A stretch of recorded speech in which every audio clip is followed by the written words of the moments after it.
Yeah, I said that for you as well, but Aaron kind of has to hear that sometimes. Oh, sorry.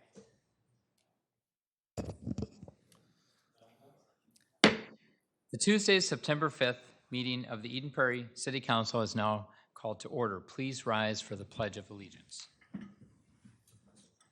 I pledge allegiance to the flag of the United States of America and to the republic for which it stands, one nation, under God, indivisible, with liberty and justice for all.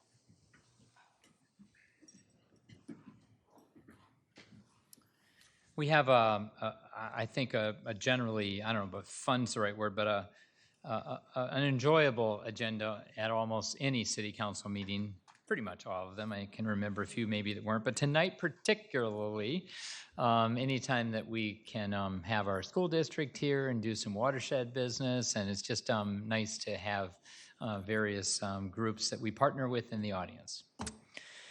I usually start these meetings reading a statement about Open Podium. It's our city council's offering to our public to have that extra opportunity to come in and address us. And so I'll read it. Open Podium is an opportunity for Eden Prairie residents to address the city council on issues related to Eden Prairie city government prior to each council meeting that typically occur the first and the third Tuesday of each month, from 6:30 to 6:55, that's for the open podium portion, here in the council chambers. If you wish to speak at open podium, please do contact the city manager's office at 952-949-8412 by noon of the meeting date with your name, your phone number, and the subject matter to help us be better prepared for you.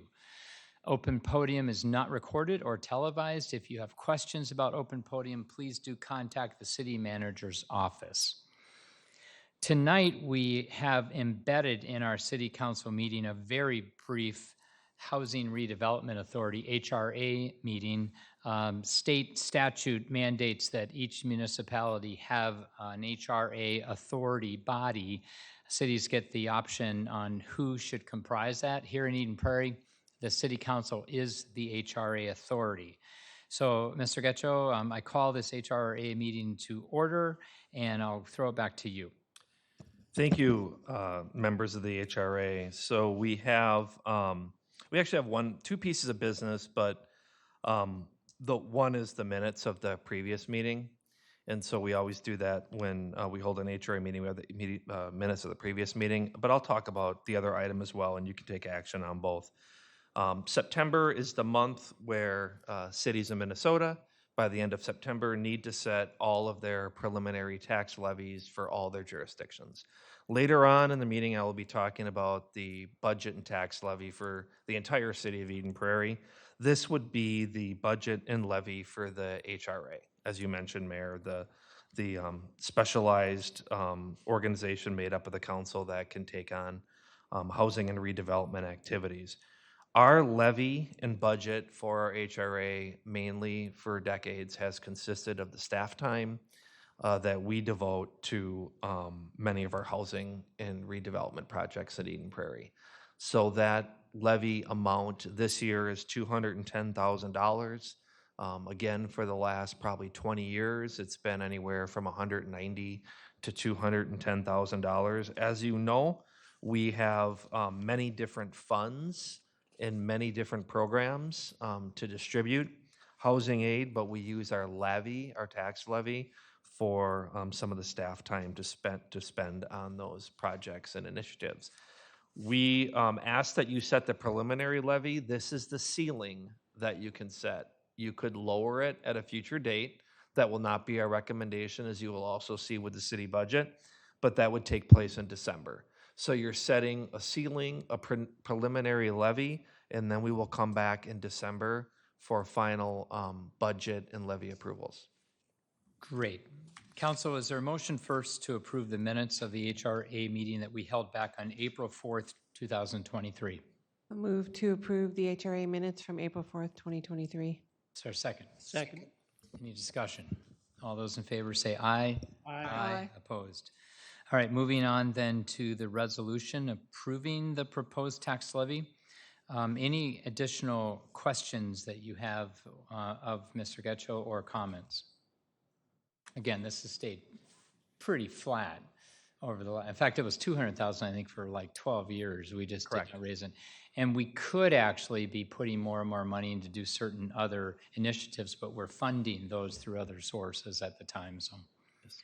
All right, council, if there are no further questions, is there a motion? Would somebody make a motion to adopt this resolution? Move to adopt the resolution to approve the proposed 2024 properties tax levy to be 210,000 and accept the proposed 2024 Keep going on the next page. 24 budget of 210,000. All right, is there a second?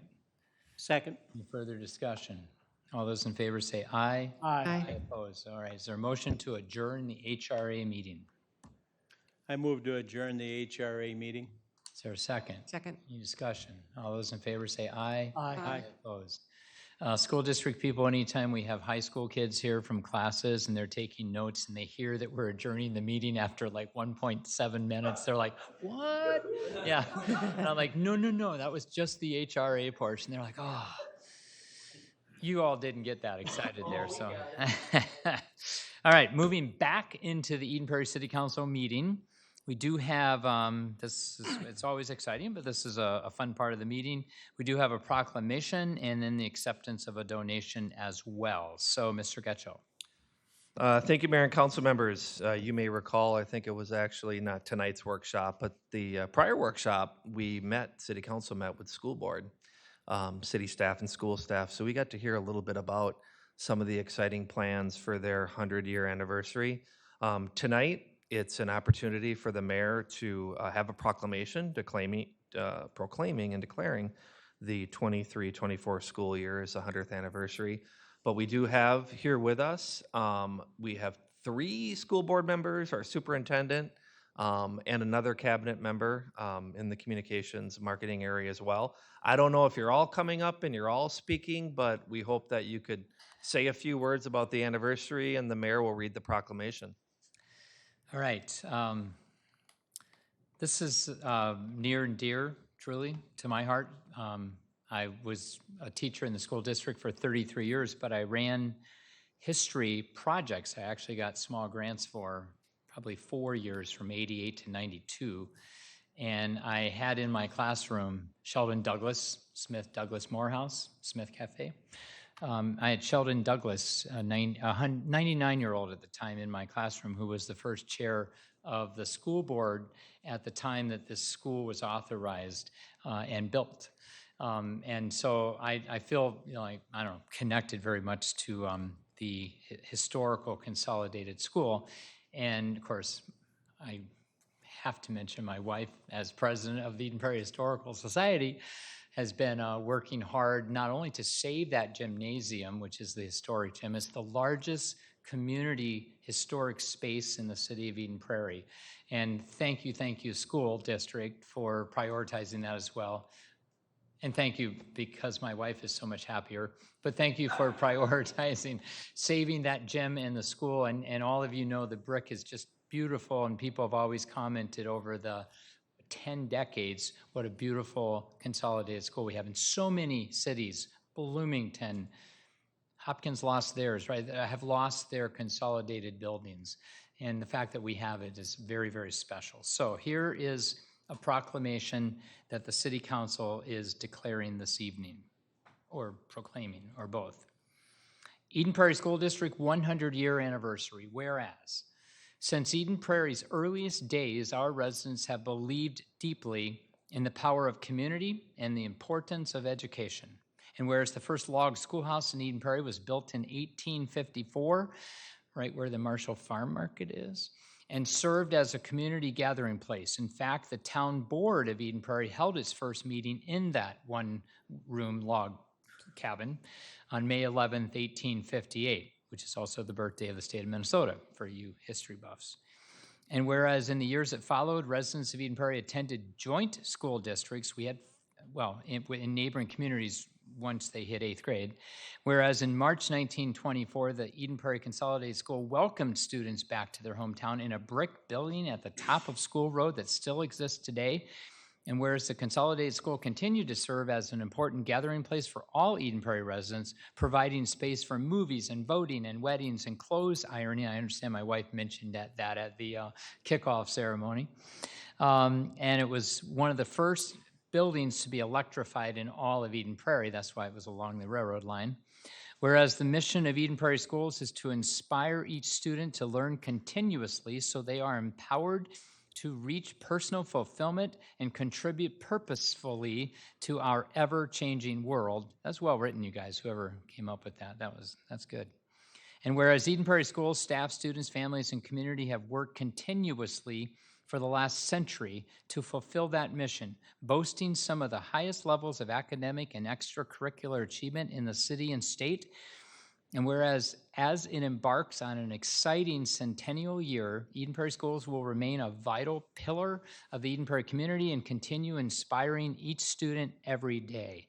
Now, therefore, be it resolved that I, Ron Case, Mayor of Eden Prairie, do hereby proclaim the 2023-24 school year as the 100th anniversary of Eden Prairie Schools in the city of Eden Prairie. Everyone needs to clap at that. This is fantastic.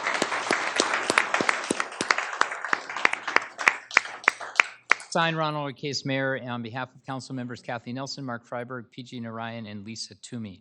I do want to add one more thing. The school district people have heard me say this so much, but we're really wonderfully unique as an original township city of 36 square miles, and we're actually 35.2, but remember the river and all that. And Chanhassen stole that chunk of land on Highway 5 back in 1963, which I'm still a little bit angry about. But nonetheless, we're about 36 square miles. And we are one of the only 36 square mile, maybe the only, seriously, original township that 96% of our border is also, or within our border, is also one school system. The Minnetonka schools, I believe, have 12 cities within their school district. Our Eden Prairie School District has one. We're very special, and that makes us serving the same constituents and working on behalf of our residents. It's really, can't underscore it. It's really a special event that we share the same constituents. So I'm going to come down. In the meantime, you can bring anybody up and say any kind of words you want, and then we're going to do pictures. Sounds good. Well, I don't know if I should address Dr. Case or Mayor Case. We could do either one. But city council members and city staff, we appreciate being here this evening. And it's really a special day to recognize the school district because it's also our first day of school. And so school board members, myself, city or school board staff or school staff spent the entire day out in our schools as we welcomed over 9,000 students back to just do amazing work with our kids. And we're excited to do that as we enter into our 100th year. We've got a ton of different events that are going to kind of go on throughout the year to celebrate the 100 years. And we're excited to do that with all of you. So we appreciate the recognition this evening. I have Chair Aaron Casper, Directors Steve Bartz and Kim Ross here with me this evening, along with Dirk Tedman, who heads up our marketing and communications department. We're thrilled to be here with you, and you've hopefully received a little special gift from us as well. So thank you so much for the recognition, and we're looking forward to this 100th year celebration. Excellent. So are we. So let's, let me check in. Let's do some pictures here. So let's see, you hold this. Maybe somebody on that side. Sure, there you go. All right.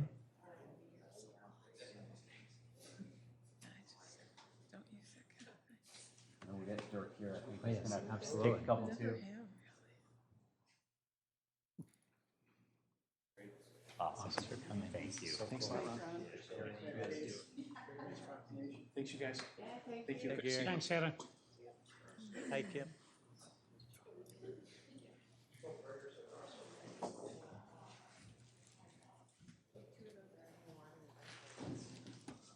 One thing that makes our partnership, I think, so great, even beyond the fact that we do share the same residents, is that our boards, our council and our school board, we know each other, we're friends. Dr. Swanson and I spent 6 years going to school together, getting our doctorate. I knew him when he was, I don't know, 30 years old. I had it predicted, though. I knew you'd be where you are today. I saw it in you. But it's just so fun to get to know each other. And then Chairman of the school board, Aaron, is a firefighter and has been, and has served in our commission, our pension relief board.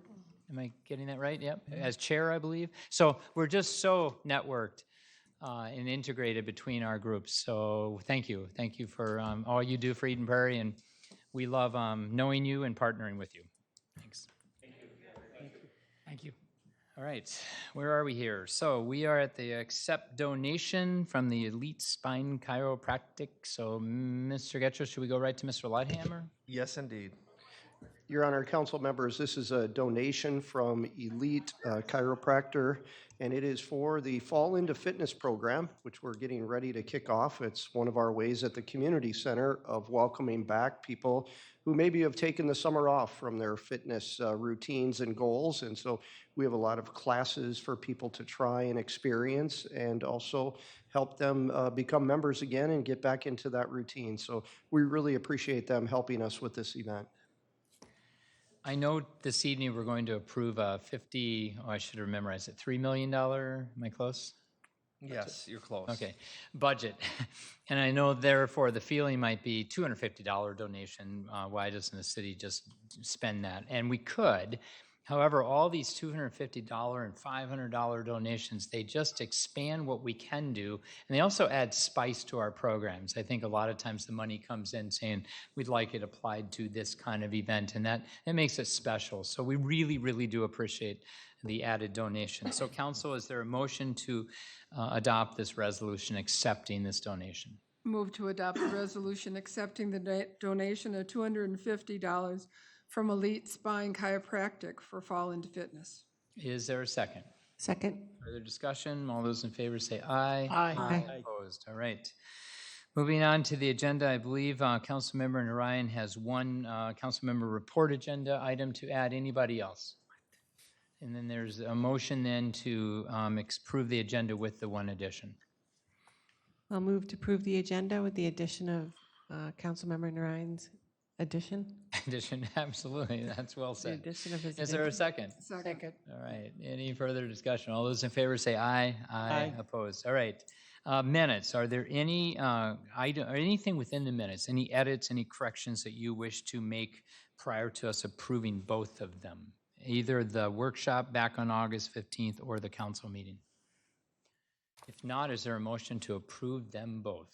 Move to approve the following city council minutes. Council workshop held Tuesday, August 15th, 2023. City council meeting held Tuesday, August 15th, 2023. Is there a second? Second. Any further discussion? All those in favor say aye. Aye. Aye. Opposed? All right. Mr. Getchell, see, did you want to say anything about the item C? Because you got the email as well, or should I go right into that? Mayor, if you wish, you could just pull it off to discuss it. Okay, I'm just going to do some quick math here. Hang on. I'll explain why I'm doing this in just a moment. Okay. I think what we'll do then with council agreement is not pull it to vote separately, but pull it for a moment to discuss it, if that's okay. Is that fine? And then we'll vote on the whole package. So item C is to approve the 9 Mile Creek Watershed District Second Amendment of the Declaration of Covenants, Conditions, and Restrictions. And if you read that item and or visited the facility that's up on northern Eden Prairie, right on 9 Mile, we do have people from the 9 Mile Watershed District in the audience. Randy, the director, and I believe, are you both commissioners on that? I know.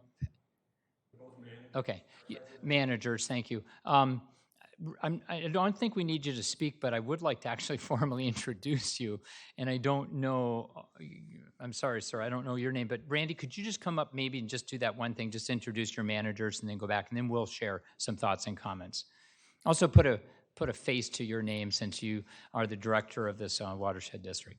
Thank you, Mayor and council members. So I do have with me Bob Kutchell, who is our president. He actually has a house about 4 houses down from our office. Great. And then Peggy Kavam is also an Eden Prairie resident as well. So 2 of our 5 managers actually Excellent. represent Eden Prairie. And Bob, I know we met, so I apologize, but, okay, wonderful. If you don't mind then me speaking first for a moment. So the concern, I believe, we had a resident send an email to all of us, and I thought we would just maybe respond with our own thoughts or feelings about this. But if you go back to the time that Barbara Carwer dedicated this home and property to the watershed district, at the time, there was some concern that from neighbors and from people around the city, not very many, but several, that that this should stay on the tax rolls, that this land should be developed. At the time, maybe even ideally, different ideas came out, but even single-family homes was most often talked about. And our code in Eden Prairie is that you can put 2.5 half-acre lots per acre. It's 5 acres. That's 12 times what I did just to show traffic potential of 12 homes. We use 10 traffic trips per day per home to run our traffic calculations and projections. So that comes out to 12,250 traffic trips a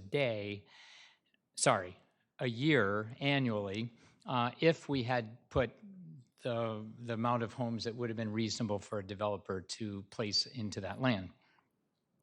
I've seen numbers, Randy, and from the managers of what you all generate, but it's vastly less. I mean, we're talking a handful relative to 12,000. And not only the traffic is just not horrendous, it's opposite, but magnitude, it's tremendously lower.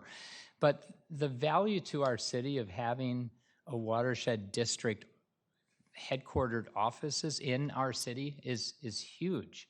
And I'm very proud that, 9 Mile doesn't just run through Eden Prairie. It runs through a bunch of cities and goes all the way down to the Minnesota River at the 9th mile from Fort Snelling, if I believe I have that correct.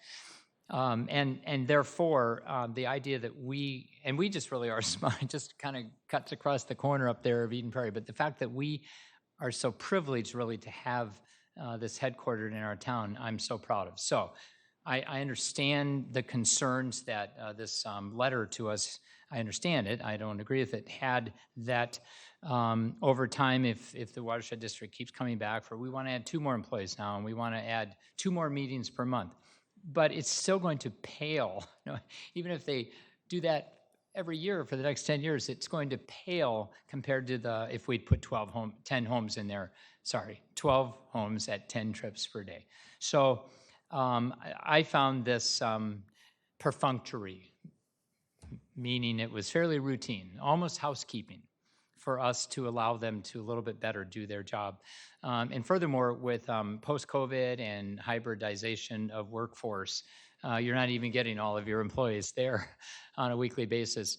And the idea that a few more meetings might be held there, especially if it has any benefits to the people of Eden Prairie, and it's just, again, such a win-win-win-win. All right, I will stop talking. Council, anything else you would like to add of your feelings about approving this watershed district second amendment? I'm completely happy with it. They've done a wonderful job with the building. I think Barbara Cower would have been very proud of how it's ended up. Even sort of a museum area, and what they've done with the trees and everything, keeping stuff up in good shape and also good for the watershed district, I think is great. This is a fairly minor thing. It's realistic to want not to be able to have meetings in the summertime seems to be a trifle silly, and like you say, it's not a very big deal, but I plan to vote for it. Great. Oh, and by the way, just the community around there, the neighbors, they're allowed, permitted to walk the grounds and to be almost treated like a park. I mean, that's, again, I think most of us living in Eden Prairie would love that to be in our backyard. Lisa, I thought I saw you. No, I agree with Councilmember Nelson, everything that she said. It's a beautiful area, and I went out to visit. It was great. It was very nice.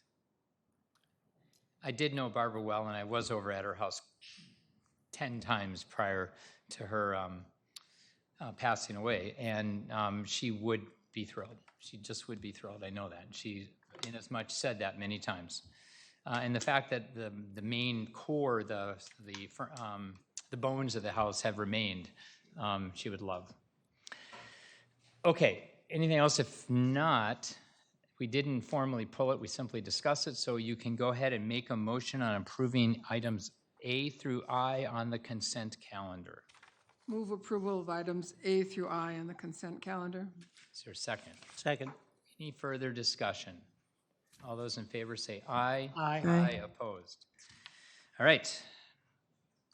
I want to say welcome, you've already been here, but yes, congratulations. No, thanks for all you do. We really appreciate our watershed districts. All right, public hearings. We simply have one this evening. Mr. Getchell. Thank you, Mayor. Not simply, but we have only one. We do. Yeah, following up on your earlier comment too, you said we love our watershed districts. We have three in Eden Prairie. So this is currently the only one that has offices in Eden Prairie, but there are three.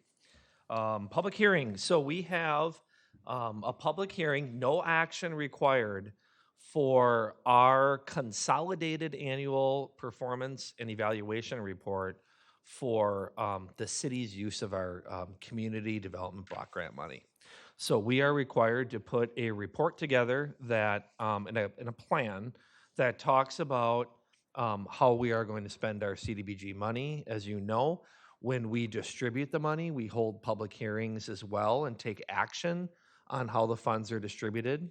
For example, again, our workshop this evening that we had several of the nonprofits there that actually receive our CDBG money.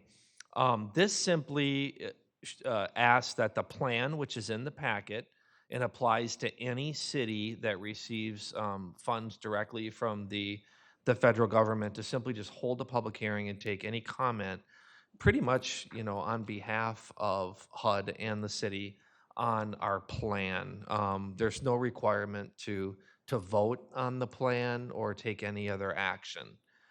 Again, the plan is in the packet, and as you know, our CDBG funds are directed toward those of low to moderate income and are mainly used for housing assistance, housing rehabilitation, first-time homebuyer assistance, and other related public services for those of low to moderate income. Mr. Getchell, within this time period, were those extra one-time CDBG funds that came out of ARPA or some out of the COVID money, was that in this year or was that just the year before?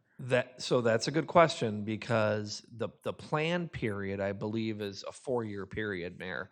So this is a 4-year plan. So even though we have distributed all our additional COVID CDBG dollars, so we've done that in the period of the fiscal year, those funds are accounted though in this 4-year plan, because in 2020 and 2021 we did have those extra funds. So really, the purpose of tonight's public hearing from a federal governmental standpoint is simply to give our residents an opportunity to voice their feelings, their support, their questions about how we distribute funds. And we'll just listen. Absolutely. And then not vote, we'll go on our way. And the government, I'm guessing, just wants us to keep our ear to that voice of the public. Is that fair? That's exactly right. And again, if anyone wants to view the packet online, it shows every dollar that we've allocated, how it was used, who was served, and what for. Okay. So this is a public hearing. If there's anyone in the audience wishing to address the council on CAPER, which is the Community Development Block Grant Consolidated Annual Performance and Evaluation Report, you may come forward and we will listen intently. Seeing none, then that's it, because we do not need to vote. We officially offered the public choice and we held the public hearing. Council does vote to close the public hearing though. Yes. Move to Good point. close the public hearing. Is there a second? Second. Any discussion? Did you want to say something or no? You're fine? Okay. All those in favor say aye.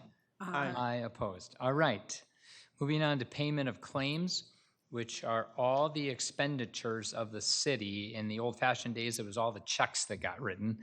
And it's pages and pages long. We keep our eyes on that, and then every meeting, we vote approval of all the expenditures back to the last meeting. So, is there a motion to approve payment of claims as submitted? I'll move for approval of payment of claims as submitted. Is there a second? Second. Because this is so important that we all weigh in, this is a roll call vote. Roll call. Councilmember Freiberg, Aye. Councilmember Narayan, Aye. Councilmember Nelson, Aye. Councilmember Toomey, Aye. Mayor Case. Aye. All right, moving on, we have one report of Councilmember Narayan.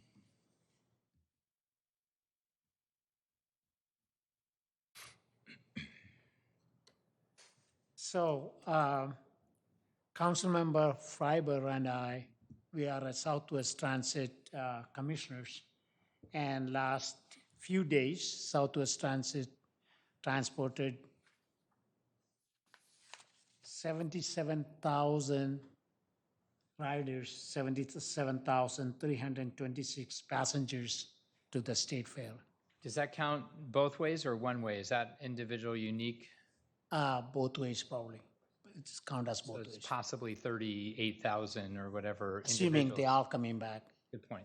Okay. So that is a 13% increase over 2022. Even though we transported less days? Yep. Well, we actually did one extra day. Okay, last year we did not transport Monday, Tuesday, Wednesday? One extra day this year we did. One extra, okay. So not only that, we received 91% of our riders with the customer satisfaction, excellent or good. Some of the riders' comments are from survey include nice bus, pleasant, friendly driver, easy, no parking, cost was amazing, bus was very clean. Drivers were professional, we felt safe the whole ride there and back. So Southwest Transit has been bringing people to the fair for more than 20 years. The motto is expect the best with Southwest Transit. I just want to share that this organization, how we are serving to the Eden Prairie, not only the fair, the subprime, the MD, the bus to the downtown and the university. It's a great service, and I just want to highlight what they're doing, and especially when you see the numbers of 77,000 riders use Southwest Transit, it's amazing. Just want to highlight. Thank you for the opportunity to speak. I agree. My wife and I took the bus to the fair and back, and it is amazing. In fact, I'm wondering about the 9% because it could not have been more perfect. Yeah. Again, everything you mentioned, the driver was amazing. It was super clean. We were right there. It was safe. And just was phenomenal. And this year especially, we have a new CEO. So he was a test run, and I would say, He passed. hi, Eric, you passed. All right. Councilmember Freiberg, anything you want to add? Since you, was thank just you gonna both, by the way, for representing the city as commissioners. Absolutely. That one part of that we just missed. The 95% in that survey said they would use the bus again. Again, yeah, that's true. wow. I did Now write down that's all that. impressive. As I thought, I really was. That's out of. I think they got 250 responses or something on that. So that means something. Yeah. Very good. Well, thank you, PG, for bringing that up. Yeah, thank both of you for your service on that group. All right, Mr. Getchell, report of city manager. I'll add some more to this after your comments, but please Thank you. Intro this. Thank you, Mary. Yeah, as I mentioned with the HRA meeting about 30-some minutes ago, we are required by the end of September to set our preliminary budget and levy for the city of Eden Prairie for 2024. I've got a few slides I'm going to run through, and actually the council has seen all these slides. A couple of them have been updated, so I have a few updates for you since June and July. But this is something that you've seen before and you're going to see again, and there'll be a much more robust update when we get to December. And I'm going to explain that because following this action that you would take hopefully tonight, the residents of Eden Prairie will be notified individually, every household, what their proposed the budget and taxes would be for next year based on your preliminary action. So really quickly, this is a 2-year budget process right now that we're in. It's the first year of a 2-year process. So we compile a lot of our budget information for both 2024 and 2025 during 2023, but we adopt a levy and budget every single year. So in that second year of the budget, we do some tweaks, and you adopt that budget, but a lot of the work is done upfront in 23 for 24 and 25. A lot of that is built upon work plans that are developed at the city department and division level. A lot of it is fed through what you hear and we hear in the community and through your strategic planning discussion. Also as a result of how we've done in previous years, what our audits say, what our financial results look like, and also we time our every other year community survey to lead into this budget process. So you may remember just a few months back, I believe it was in May, you had a full workshop and a council meeting, some council meeting time devoted to that survey that was happening around the time we were starting our budgeting process. The budget is then prepared April through June, and then we will spend a workshop or two, if needed, in the summertime to discuss some of those budget processes. I just want to show a quick slide that highlights our success and the feelings of our residents in the services that we deliver. It's very important that we ask a lot of questions about all of our community characteristics and our individual city services. So we need to know those areas that we would strengthen, where we maybe could pull back, or where we need to keep going. As you know, we're very highly rated as a community in our core service delivery. So a lot of our budget is built on very high quality city service delivery at a very reasonable price. And I will explain that in the last few slides. Just a few highlights. Again, I'm going to have several slides in December, but just a couple bullets on each department that was built into the budget process. In the administration department, we have to add several $100,000 in the even year, so that's 2024, for the elections that we hold. So the administration department does fluctuate its budget based on when we have elections, and we will have 3 in 2024. Actually, there may be a 4th because of a vacancy at the county commission level for a portion of our residents in the northern part of Eden Prairie. As you heard again, you heard a lot of this in workshop, we will spend some time studying our staffing model in the fire department over the next year. We have several replacements of vehicles, both in the police and fire department as well, and a major remodel that's going to be kicking off a lot of work in 24 for remodel, late 24, 25. Much of that comes from the capital improvement plan, but it's also built into the budget as well. Parks and Recreation, we're doing a lot of work with many of our buildings and the Round Lake building, following the Starring building project is coming up. And we've also injected more funds into trail maintenance and trail extensions. If you think back to COVID, the use of our parks and trails skyrocketed, and so did the need for upkeep in those areas as well.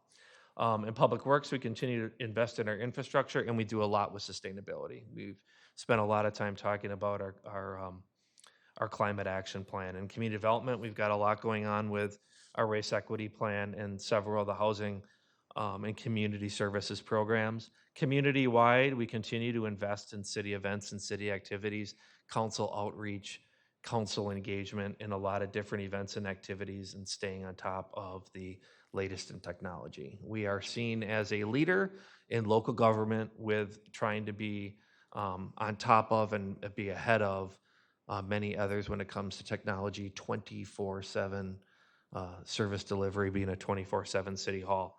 The last couple slides I have are just simply numbers. If you look at the packet again, you'll see that there's about 20 pages devoted to budget detail in the packet. and that'll come up again in December. But if I just give you a couple snapshots of the overall general fund budget, as you know, a vast majority of the general fund revenue is taxes. So I think, Mayor, earlier you used the number $47 million.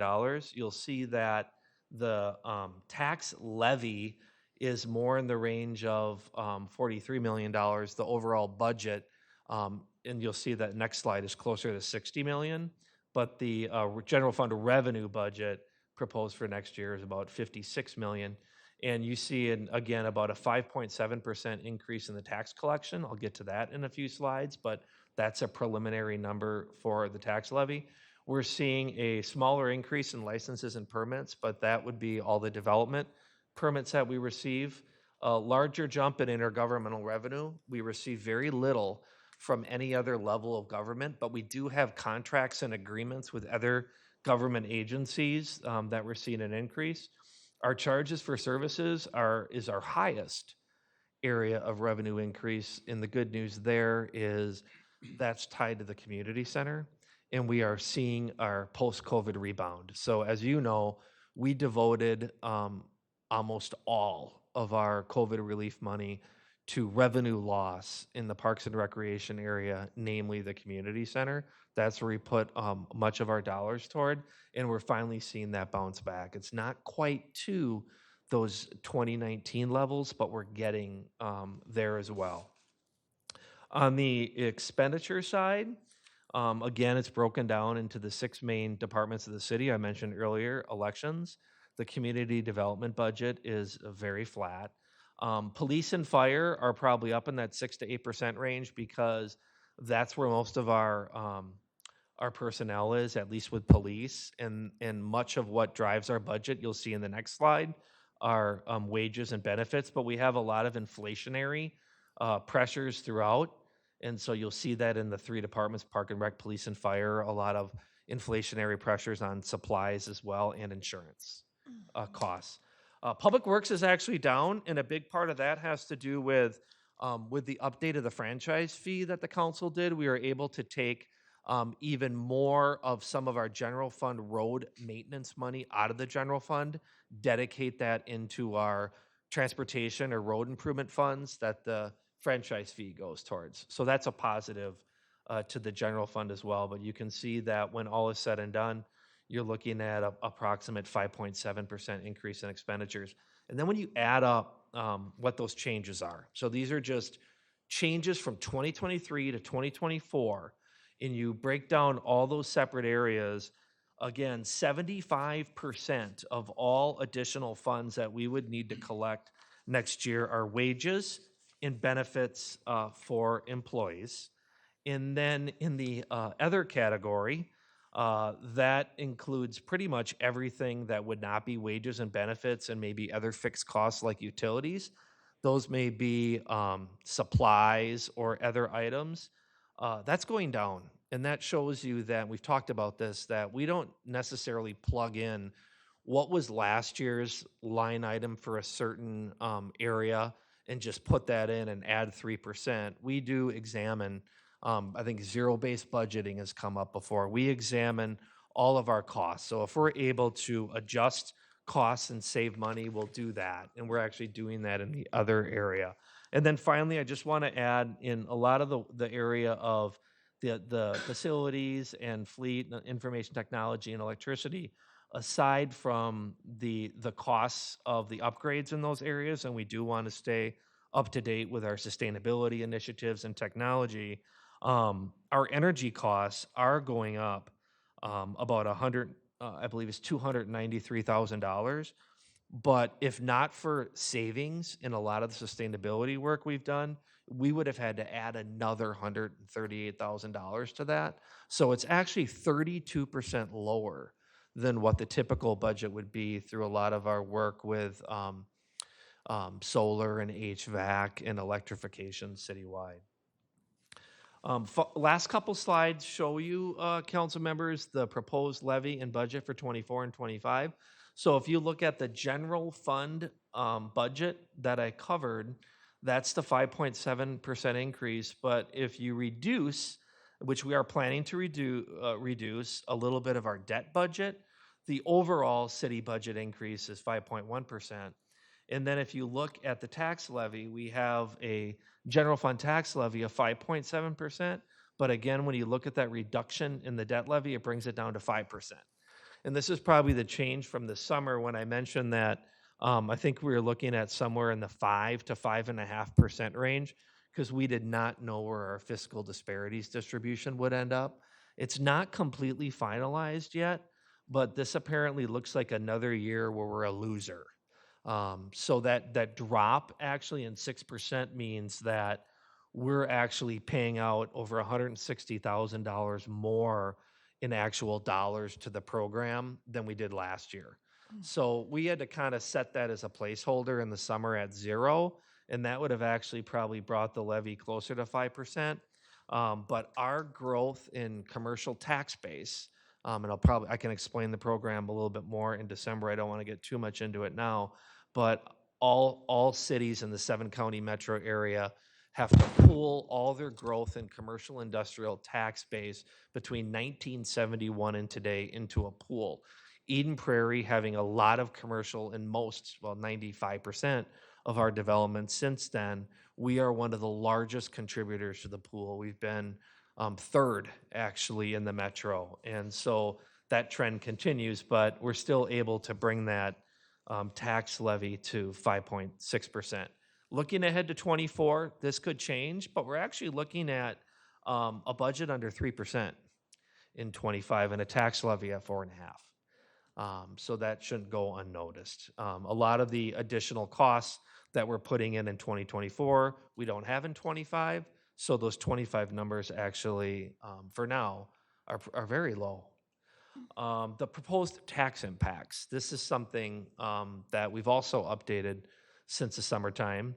The first thing I'll note, one of the most important, always ask in any community that you live in, what is my city tax rate?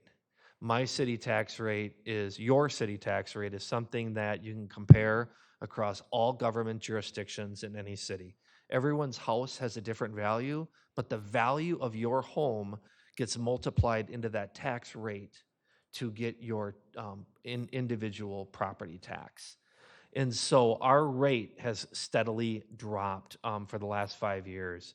There was a small bump between 21 and 22, but you may remember, again, from 22 to 23, we had a pretty big drop in the rate, and that continues, not as large, but we had very large increases last year in single-family home properties, as you remember.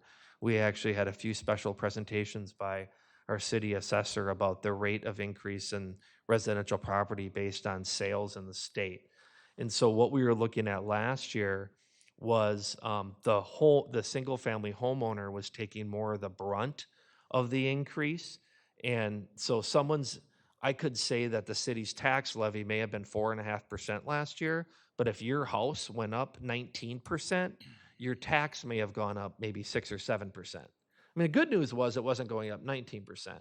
Well, this year, your home goes up about 4.5%. So the median valued home at Eden Prairie is going from $513,000 to $536,000.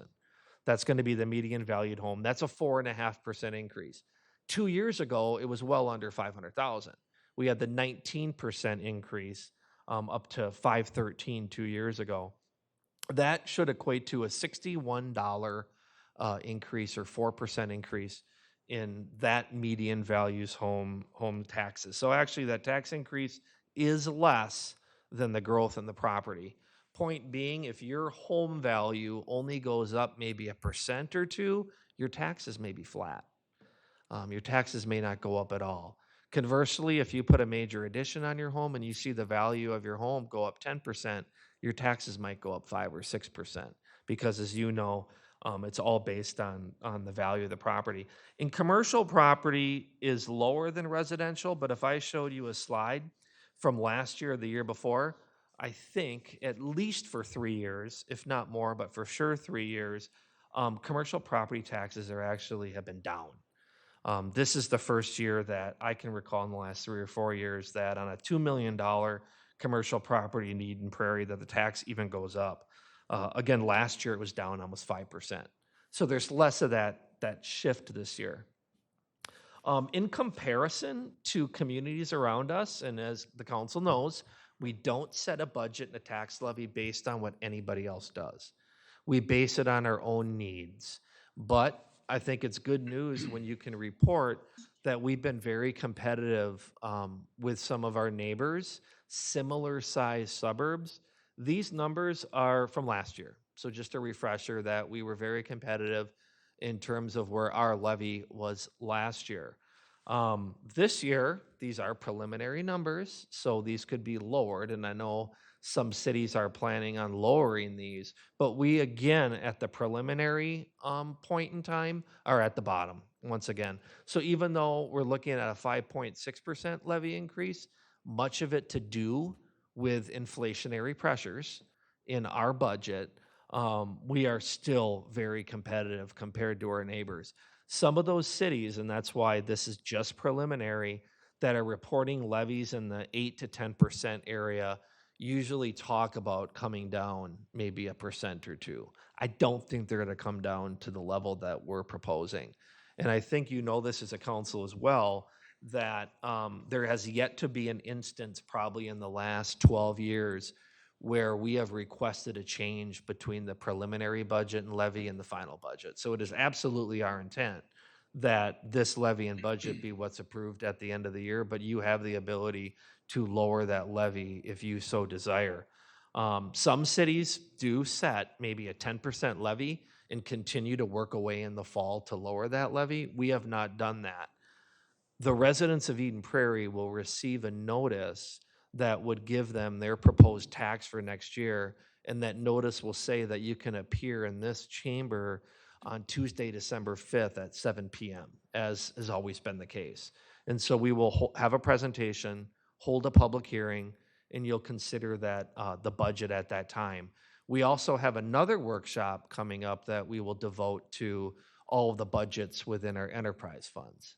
So there's quite a bit more work to do, a couple more workshops, another council meeting, but the action tonight, Mayor and Council, is to set that preliminary budget and levy that you need to do by the end of the month.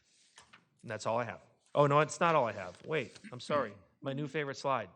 This is really hard to see on TV, but our friends in another community calculated the historical levy increases of all of the similar sized cities to us in the last 15 years.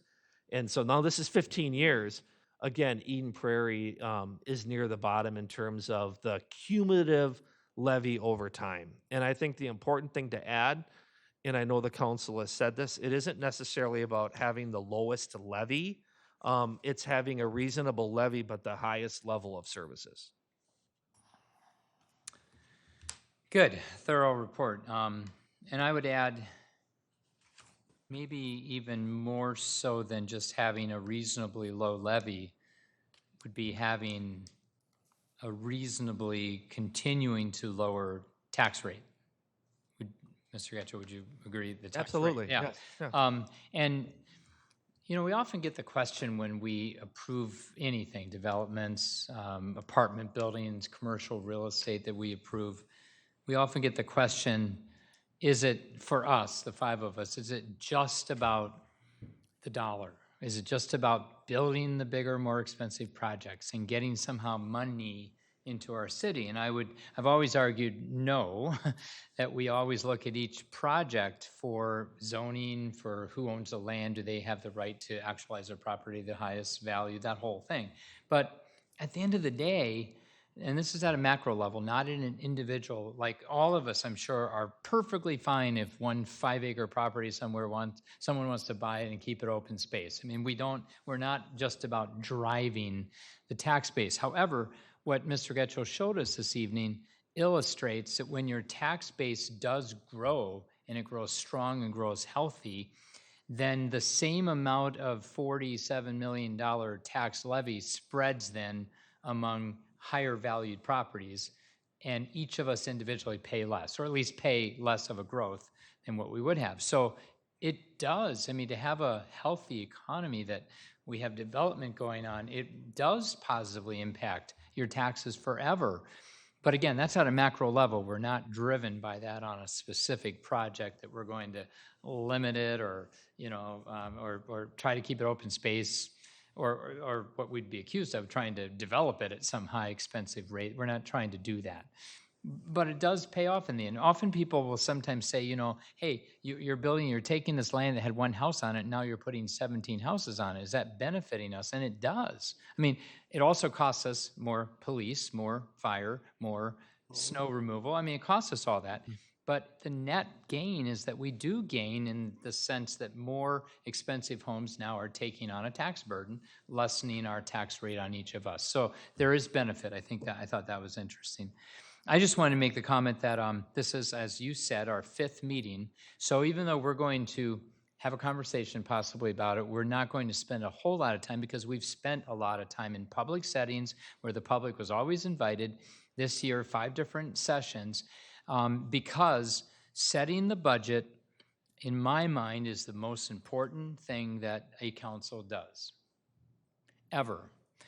And I've had it described to me that our budget is the reflection of what we have been sent here to do by the people of Eden Prairie. It's the reflection of the personality of the people of Eden Prairie. So if you want to know what did people back in 1965 in Eden Prairie, what did they prioritize? What was important to them?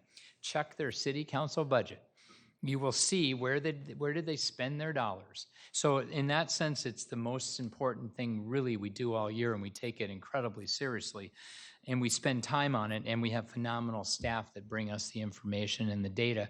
And we survey our public, so we have a really strong sense on what do the people of Eden Prairie value? What do they prioritize? Where do they want us to spend the tax dollars that they're, I was going to say giving to us, they're not doing that, that they're allowing us that privilege really to spend back on them.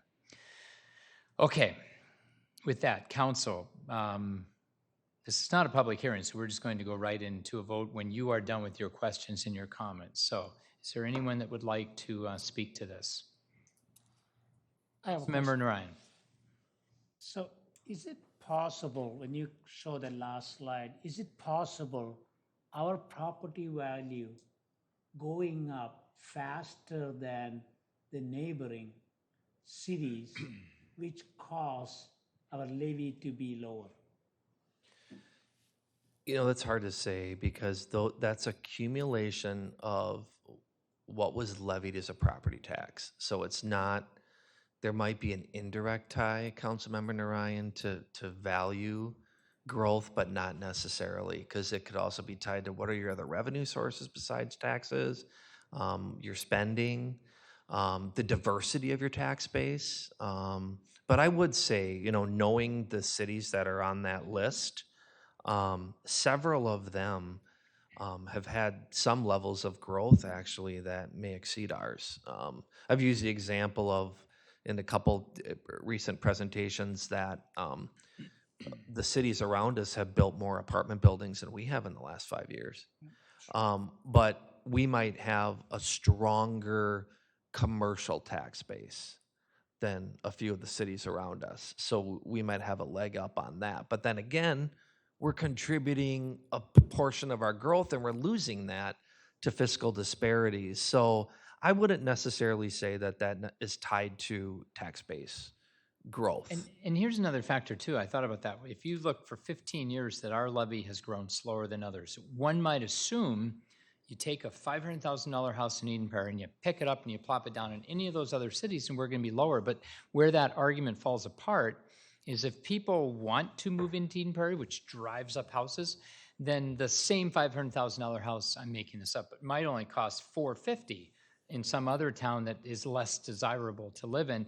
Therefore, our taxes may not look lower. But if you were to make all things being equal somehow, and you took an equal valued house, truly valued, whatever that means, we should have a lower tax than almost any of our neighbors. And I think in many, many cases we do. If you take that $500,000 house, pick it up and plop it down in Minnetonka, a lot of that's school district taxes, but some of it's city, you'll pay less in Eden Prairie. If you plop it down into Bloomington, you'll pay less. If you plop that $500,000 house down in Minneapolis, you pay less here. So, I mean, we do have a preferable tax rate. It's just that our house prices are elevated because that's a good news, because Eden Prairie is a very desirable place to live. That preserves our home values, so that's a good thing. When we sell our homes, we will net that increase. But so to your point, it's very complicated what causes the tax on your house to be But there. just to add a couple quick things, though, Mary, again, it's emphasizing the point earlier that look at the tax rate. Yeah. So take that $500,000 home, put it in 10 different communities, look at the 10 different city tax rates. I'll have a slide that shows that in December. The other thing I'll mention, Councilmember Narayan, is where I think the city over the last couple decades is ahead of the game is we do a lot of advanced capital planning, and we are very diligent about the debt that we issue in the city. So when you look at that list of certain cities, they'll say, well, our general fund levy is this, but we're adding another 3% for these major capital projects that we're doing. They're adding to their levy, and our debt levy will go up when we do our major remodel here, but we've planned for that. We know other debt will be coming off at that time, specifically the community center, and we'll be adding in city hall debt at the same time. I'm not saying other cities are not planning, but we have not had additional 2, 3, 4% every year just for debt and capital projects, and that's a total tax levy, not just the general operation levy. That's the total levy that another city may charge. And some cities are catching up on their infrastructure that they probably hadn't planned a decade or more in advance. It's not just about the day-to-day operations. I'll allow everyone to speak, but I saw Councilmember Nelson had notes. So, Thank you. Yeah, I would like to thank both Mr. Getchell and all the city planning and department heads, because we do have the advanced capital planning and low taxes. Our city has quality services. Our residents tell us that all the time. We have high-quality police and fire that are very trusted in our community. We're considered to be business-friendly. We have apartments that are available to many incomes of people. And we also have a lot of green energy and other things that have caused us to save a lot of money over the last 10 to 15 years. We were one of the first people that started it. I like the fact that we have some of the lower taxes in the Twin Cities, and we have all the rest of it. If it was just low taxes and we didn't have all the rest, I wouldn't be happy, but we do have all the rest. And we do need to thank the people responsible for that. Agreed. Others, you don't have to speak, but you're welcome to. You good? Just one more thing. Okay. Just going to say, you said the budgeting process is one of the most important thing. And I would say, yes, I agree with that. And also, second one is hiring a good city manager. Absolutely. We have, Rick is amazing, but we also have amazing staff. And staff. Everywhere we go, we get, accolades and praises sung of our police chief, fire chief, public works, planning, help me, others. Oh, park and rec, did I say that? Oh, Jay, you're leaving anyway, so I won't offend you too much, but how many more meetings? Maybe 2? 4. 4 more, all right, Four. good. We won't, we'll see a lot more of you then. 4 more. I don't know who I missed there, but sorry if I did. Yes, we have phenomenal staff, and at all levels. It's just absolutely incredible. At the staff picnic, I had the opportunity pleasantly to chat with the person who is responsible in charge of all the traffic lights at intersections. What an amazing guy, and just the job that he does. And we just have phenomenal staff. I'm so impressed. All right, so council, I guess we could continue discussion after the motion was made and seconded, but did you want to add something now? So if there's someone that would make the motion off 4 bullet points.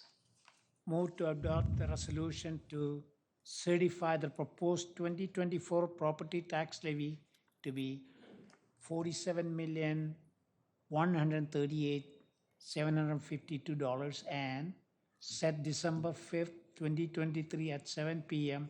as the meeting which will include the discussion of the budget and provide for public comments, and accept the proposed 2024 budget of $60,322,771 and consent and approve the HRA tax levy of $210,000. Is there a second? Second. Is there any further discussion? Any questions, any comments? All right. Before we vote, thank you, Mr. Getchell, for all the staff work on this. It's More to come. kind of exciting. I know we have one more official meeting to approve it, but it's the culmination of a lot of work by a lot of people. So with that, all those in favor, say aye. Aye. Aye. Opposed? All right. Mr. Getchell, I guess we're going to go to the Public Works Director, but I'll throw it to you at first here. Yes, Mayor. Another, I think, topic issue that has taken up quite a bit of time in the workshop setting as well over the last 2+ years is a sustainable building standard through our sustainability program and plan. So Mr. Ellis has a presentation. There is no action to be taken tonight. That would be at a future meeting. All right, very good. Mr. Mayor and City Council, so I'm here tonight to talk more about our sustainable building standard. I have a short presentation that I'll be giving here tonight. Maybe to kick things off, the reason we're even here talking about the sustainable building standard, it's because of the climate action plan that was adopted by the City Council in 2020, which called for zero greenhouse gas emissions community-wide by 2050. And we've identified one of the most important strategies that we need to target is getting the greenhouse gas emissions from all of our facilities, residential, commercial, office, industrial, down to zero by that 2050. And if you look at this wedge chart, which is something our sustainability coordinator presents every year at a workshop where there's an update on the climate action plan, you see those top two, the dark brown and the light brown, constitute one of the largest greenhouse gas emissions in our community. And that's commercial, industrial, and residential efficiency. So this sustainable building standard will help target those key areas. So sustainable building standard in the state of Minnesota is not something new. There are 7 communities that have adopted a sustainability standard. St. Louis Park and St. Paul probably have been around the longest, maybe 10 years. Both of those cities have had something very similar to what we're proposing tonight. Edina was probably the newest. I think they entered the market with their policy about a year ago, so they've had that now in practice for a year. And then there's a handful of cities that just scattered somewhere in between that 10 to 1 year period. And I'll also point out that the city of Bloomington is moving down this path right now. So I would expect maybe within a year they'll have a policy probably very similar to what we're proposing tonight. So sustainable building standard is really made up of 2 parts. I'll go over the first one and then I'll follow up with the second part. But the first part is that third-party green building rating system. And what is that? It's essentially, some type of a system out there that engineers and architects can design buildings around using a standard that's well known. LEED is probably the most common. I believe that's been around since the 1990s. So anybody that's in the development world is very familiar with LEED standards. We, through our policy, would be looking for a minimum LEED standard of silver or higher. If the developer chooses to do platinum or gold, they certainly could, but we would look for LEED silver at a minimum. Some of the other standards that are out there, the B3 guidelines, were developed in the state of Minnesota through help with University of Minnesota and others. It's very specific to our region. And it's actually something that anybody who receives state bonding funds, they must build their building to the B3 standard. So that's been in place again since I want to say early 2000s. The third standard that's out there, very well known, is green communities. This is again, a standard I believe in 2004 was implemented, required for anybody that is currently or in the past to seek any type of tax rebates or tax credits in multifamily housing. So these are the 3 standards that the city would allow. We would be open to other standards as the market evolves, or if a developer proposes something that we feel would meet the spirit of our standard, we'd certainly be open to that. What the third-party systems accomplish, it is a way for architects and engineers to understand what it is the city's asking for. The LEED Silver standards, the B3 standards are very well documented, so it isn't something that they would have to learn on each individual project. It also allows a third-party verification so that you know at the end of the day, when the final certificate of occupancy is issued, we know exactly what to expect with that finished product. And all of those standards go above and beyond the existing building code. So questions about cost and what it might add to a development project if there were a LEED Silver standard. So based on certain studies that have been done, the estimate is about 2 to 2.5% would be the additional cost of building to the LEED Silver standard. It goes up if there's gold and platinum. There is the certified, but again, that wouldn't meet our standard. You need to be the silver or better.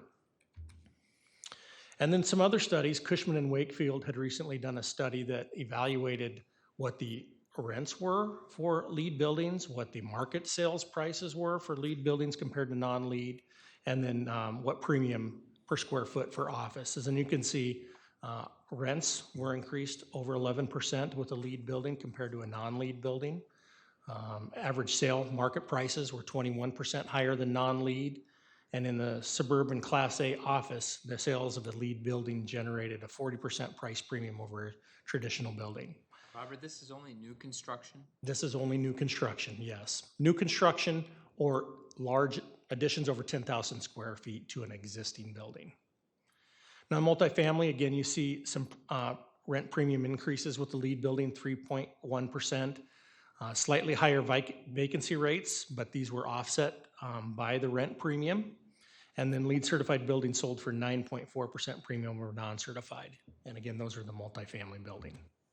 And then the last kind of data set that I have for you is coming from the District of Columbia.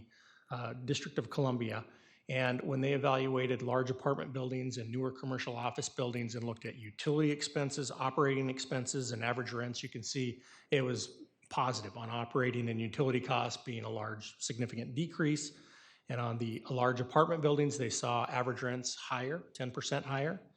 And in newer office buildings, they saw really no change in average rents. And again, this was District of Columbia, but it's something that they had studied. So that's the third-party rating systems. Now I'm going to talk about some city-specific requirements. We added these requirements because these are what we often heard from the city council as development projects have come through in the last few years, and then also our discussions at goal sessions and council workshops.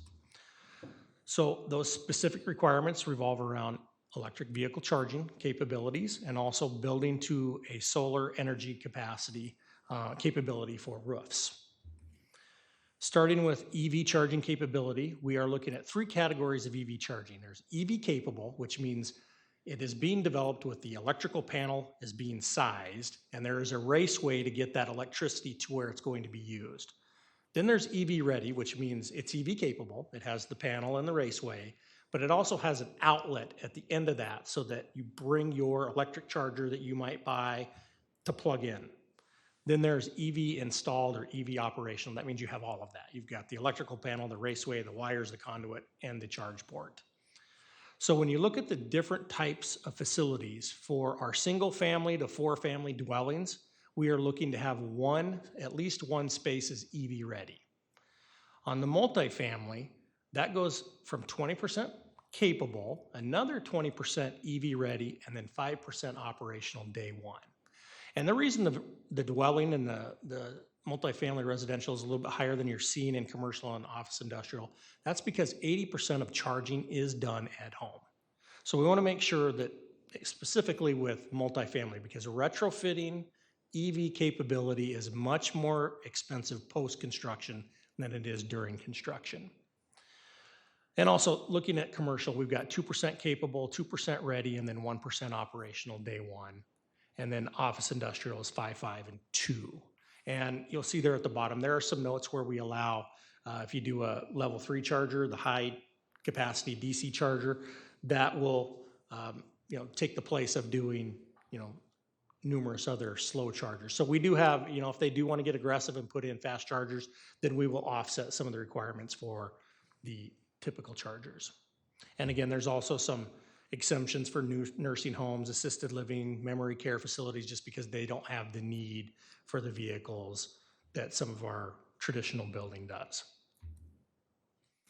And then moving into the solar ready area of those city standards. So we are looking for roofs to be solar ready, which means the roof layout and material will be capable of handling a future solar installation, electrical conduit, space for the meter.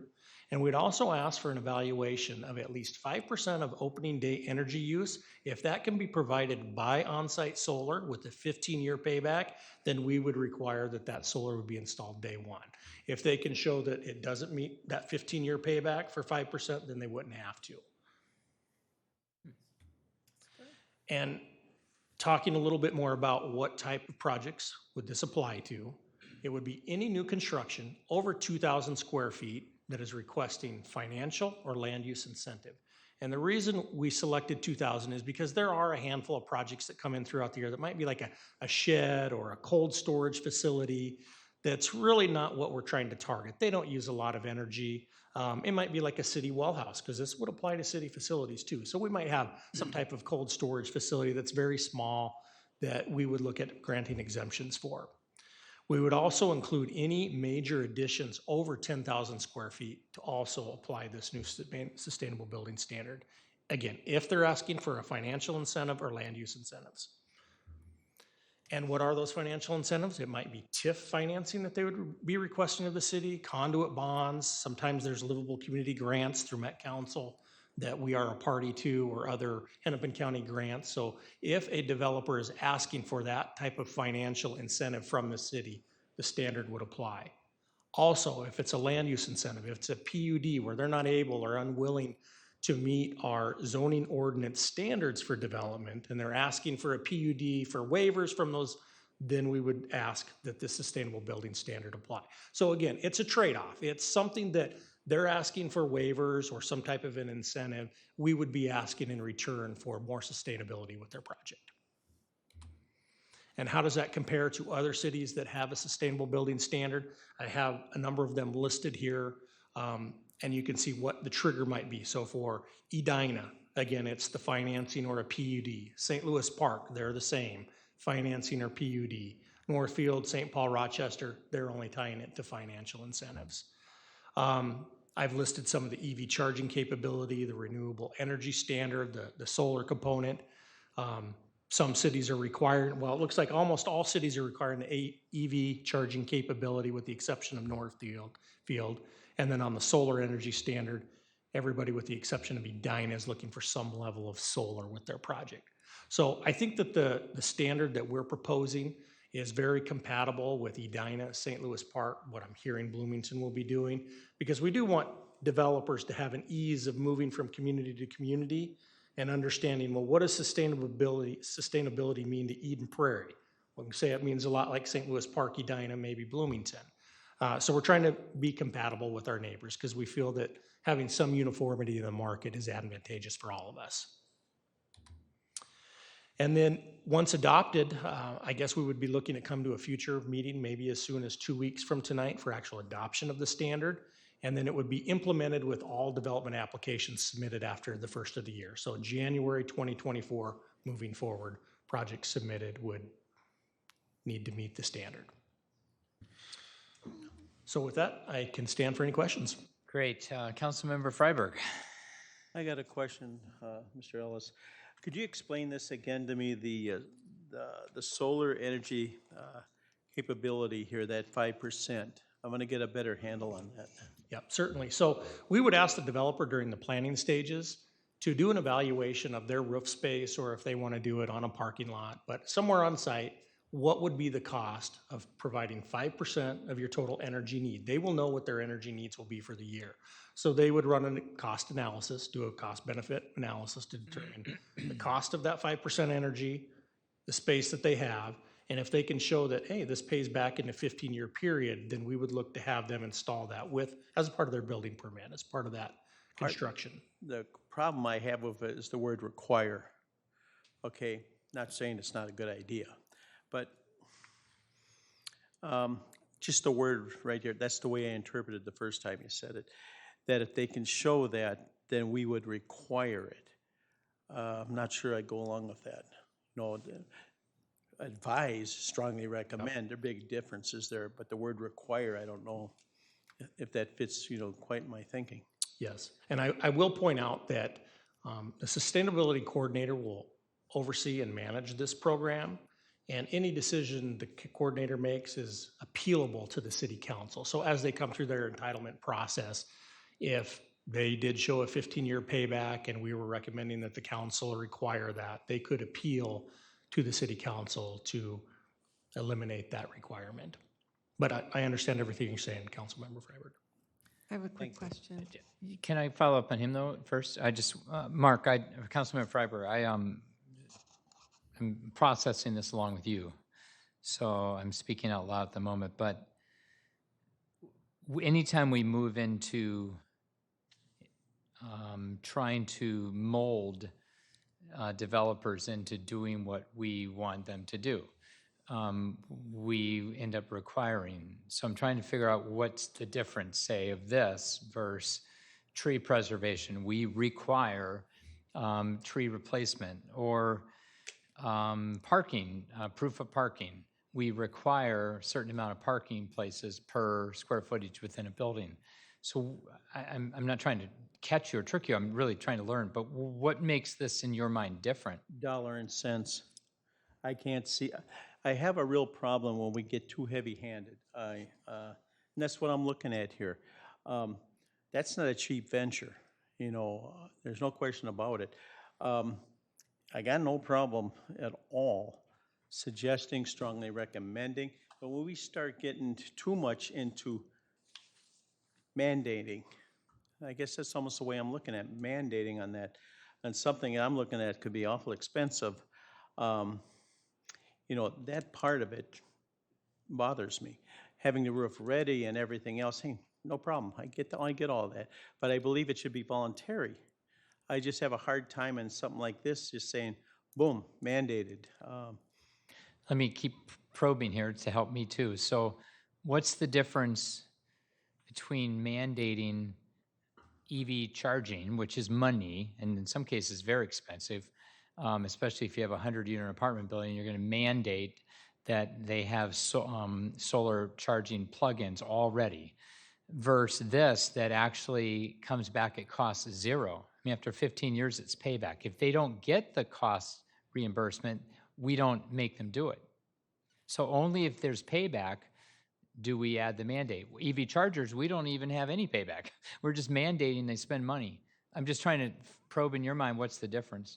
I still see that as a lot more dollar and cents involved, unless someone can prove to me otherwise. Okay. Well, That's really where I'm at. my question is, isn't it just a matter of time before all the cities around us are adopting sustainable building standards? Have you seen a trend in other cities that currently don't have it? We hear more and more cities hiring sustainability coordinators and completing climate action plans, and this is what naturally follows. These are the actions, these are the regulations, the incentives that are following. So we are seeing an uptick in some level of sustainable building standards, policies, whatever cities choose to call them. Now, I will point out, if I could go to the slide here, if you look at that very bottom row, the renewable energy standard or the solar standard, you see that most of the cities have a 2%. If they can show a 2% 15-year payback, we chose to be a little bit more aggressive at 5%, so we would be a little bit on the high side. But I just leave that out there, food for thought, if there's some level of discomfort at 5%. But we are not unique in having that requirement. Well, in Councilmember Freiberg's defense, I'm not stuck on this one feature. I was just trying to probe what is different than anything else that we do. I mean, we mandate that it's expensive. The state mandates sprinkler systems throughout all, buildings occupied by multiple people. It's really expensive. Bingo. So I get your point that there's a line at some point. So maybe We're not talking safety here, though, a Mayor. good point. That's fair. So maybe because Councilmember Freiberg brought it up, have staff talk about it. see what you all think, and we'll get, again, if we haven't heard from anybody and it's early, anybody else, and it's early. So if the rest of you were very, very adamant about that, then let's speak up. But otherwise, we can continue having a conversation. But let's see. I'll go Councilmember Nelson and Councilmember Ryan. I'm perfectly satisfied with the 5%. In truth, earlier in your presentation, basically, businesses are going to have to, if they want to sell their buildings someday, have this. It's the beginning, well, it's not even that beginning, it's already going on. And so to ask people to do what they should be doing, or maybe their bank or development people are telling them they should be doing at a very basic stage, I think they're financially going to find that it is lowering their cost by doing it. And for them to have to take a look at what this really would cost or benefit them is probably good for every large building that's coming up, because it's certainly a lot cheaper than retrofitting it. And the way it's been going so far, and how much huge corporations are finding that it in fact saves them by going this route. By not requiring it, I don't think we're doing anybody building in Eden Prairie in a large scale a favor. And when it's going to have 15 years payback, their accountants can tell them how much that really costs them. So I think it's just fine. I think a lot of people will be doing more than 5%. It may be 25 or 50%. They'll make that financial decision. But what I'm not too thrilled about is the developer who's just coming in to build something quick, turn it over. I would like them to have to do a little bit more so it will be worth something when the next person buys it. I think it's just good business. Councilmember Ryan. So first of all, I think it's important to have a standard, and agree that we should have a standard, because otherwise we're never going to meet our goal that you pointed out here. So we need to have standard. The question is, we do mandate a lot of things, right? But I don't know the word we use. For example, number of parking lot space per commercial. What is the word we use? I don't know. Is it mandate or something else? Choir. Mayor, members of the council, in the instance of a parking standard, that is a parking requirement outlined in the city code. So maybe similar way. So we say required this, then of course the developer has the option or opportunity to come to the council to get a waiver. And same thing for the planning commission, right? So they can come to planning commission and say, we want a waiver on this, and we want a waiver on this, right? Any requirement that we put, that's way we do, right? Am I right, Robert? Yes, I would agree with that. Okay. So maybe the word mandate sounds stronger than required, but I think I'm okay as long as the developer has an opportunity to come and ask for waivers, and which they will have. Councilmember Toomey. I agree with what Councilmember Nelson initially said, and it's great that we're doing this. Thank you so much for the presentation. In this day and age, I mean, we need this. We need to look out for future generations. We need to make sure that we're building clean things, and I just, I'm happy about it. So thank you so much. So, thank you, Councilmember Freiberg, for your view, and I get it. The sense that sometimes maybe our mandates, in your perception, push too far, and I understand that. There are 4 of us that disagree in this sense, so it sounds like we're okay with the 5% going forward on that. I did want to add 2 thoughts on that. This is now my opinion that I think is very, very well based in rock solid science, but we're in an existential climate crisis across this earth, literally for the future existence of humanity. So for us to be arguing ever so slightly about, oh, we don't want to force a business to put 5% of their, I mean, we ought to be close to talking about mandates of 100%. And we're not, just don't panic, but I'm serious about that. The second thing on NPR today, I was driving, listening, maybe you heard it too. They were having an energy expert talk about why did the grid this summer survive fairly well, one of the warmest, one of the warmest summers in history. And our grid performed across the United States fairly well. They said some of it's luck, some of it they're still investigating, they don't know why. But one reason was that the increasing alternative energy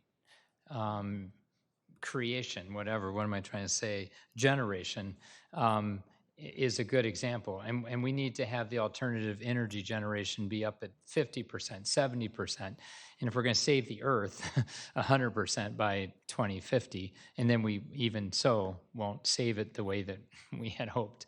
So I think I get your point of the mandate piece, Councilmember Freiberg. I think when it comes to energy creation, my personal opinion, we're over that. So go with the 5%. You heard it from 4 of us. If you have any other questions, bring that back as well. Anything else you need, Robert? No, I heard everything I need tonight.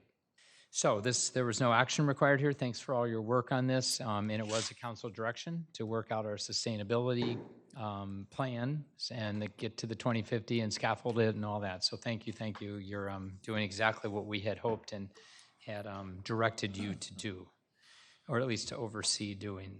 All right, with that, Mr. Getchell, anything else to come before the council? Mayor, other than to wish Sarah a happy birthday, there is nothing else. Wow, actually today? Happy birthday. Today. Happy birthday. Happy birthday. We're so thrilled that you chose to spend it with us. Wow, that's really special. You don't give birthdays off around here? Wow. What's up with? We have PTO. Okay, all right. Okay, now it throws it right back on to Sarah. All right, with that, then, council, anything else? Is there a motion to adjourn? Move to adjourn. The city council meeting. I don't know who said that, just pick one. And then is there a second? Second. Any discussion? All those in favor say aye. Aye. Oppose. This meeting is adjourned.